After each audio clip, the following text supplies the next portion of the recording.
Hey guys, welcome back to my channel. It's Lena Boss. So, I'm going to be reading Harold and the Purple Crayon. If some of you guys have a copy, you know that there's a lot of pages, but I don't want it. I'm just going to make it like a chapter book. I just read it to you and you think it in your head. And there's also something on the back side, so you can also read that while I'm reading. So, let's get to it. Harold and the Purple Crayon. One evening, after thinking it over for some time, Harold decided to go for a walk in the moonlight. There wasn't any moon, and Harold needed moon for a walk in the moonlight, and he needed something to walk on.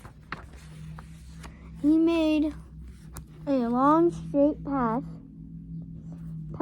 so he wouldn't get lost, and he set off on his walk, taking his big purple crayon with him. But he didn't seem to be getting anywhere on the long, straight path. So he left the path for a shortcut across a field, and the moon went with him.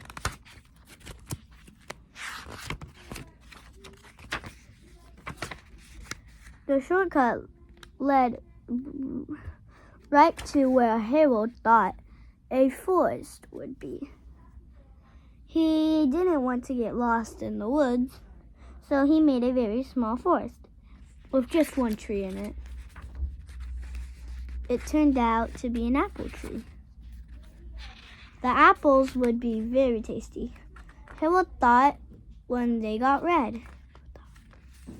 So he put a frightening dragon under the tree to guard apples. It was terribly frightening. It was a terribly frightening dragon. It even frightened Harold. He backed away. His hand holding the purple crayon shook. Suddenly, he realized what happened. But by then, Harold was over his head in an ocean. He came up thinking fast, and in no time he was climbing aboard a trim little boat. He quickly set sail, and the moon sailed along with him.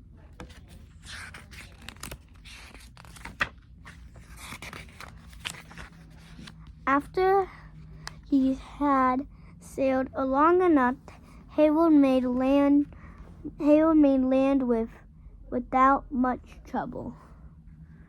He stepped ashore on the beach, wondering where he was. The sandy beach reminded Harold of picnic, and the thought of picnics made him hungry. So he laid out a nice simple picnic lunch.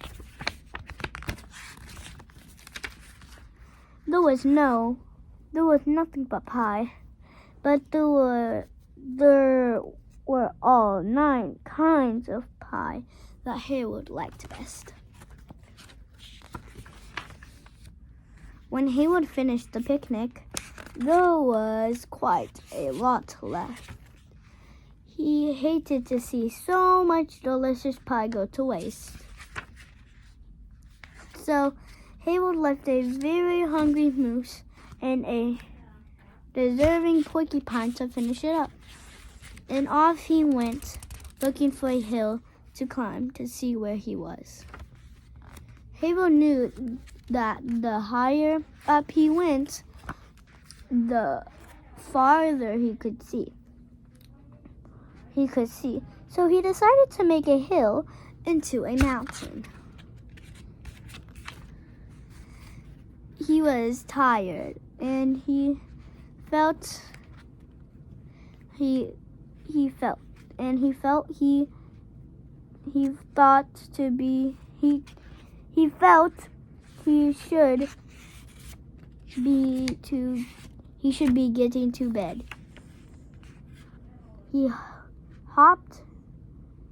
he could see his bedroom window from the top of the mountain. But as he looked down over the other side, he slipped. And there wasn't any other side of the mountain.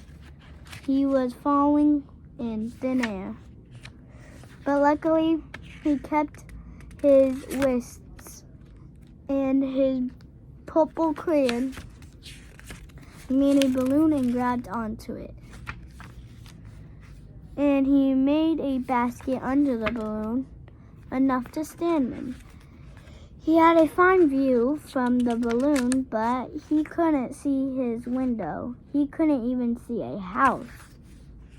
So he made a house with windows, and he landed the balloon on the grass in the front yard. None of the windows was his window. He tried to think where his window would be. Where his window thought to be. He made some more windows. He made a big building full of windows. He made lots of buildings full of windows. He made a whole city full of windows. But none of the windows was his windows. He couldn't think where it might be.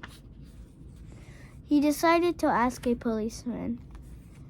The policeman pointed the way Harold was going anyway, but Harold thanked him. He walked along with the moon, wishing he was in his room and in bed. Then suddenly Harold remembered, and then he remembered where his bedroom window was. When there was a moon, it was always right around the moon. And then Harold made his bed. He got in it, and then he drew up the covers. The purple crayon dropped on the floor, and Harold dropped to sleep. I really hope you enjoyed this book, because it's probably one of my favorite books. I read to bed all the time, and I'm going to read it to bed again tonight. So I really hope you enjoyed it. Lilo and Stitch enjoyed it. See? Lilo and Stitch. But I really hope you enjoyed it. If you didn't, that's fine. If you did, okay. If you have a copy and you read it with me, okay, that's awesome. Please subscribe and like and post up the notifications so you'll never miss any of my videos or storytelling videos or nothing. So hope you enjoy. Bye. Sorry. Hope you enjoyed. Bye. Love you guys. Stay safe. Bye.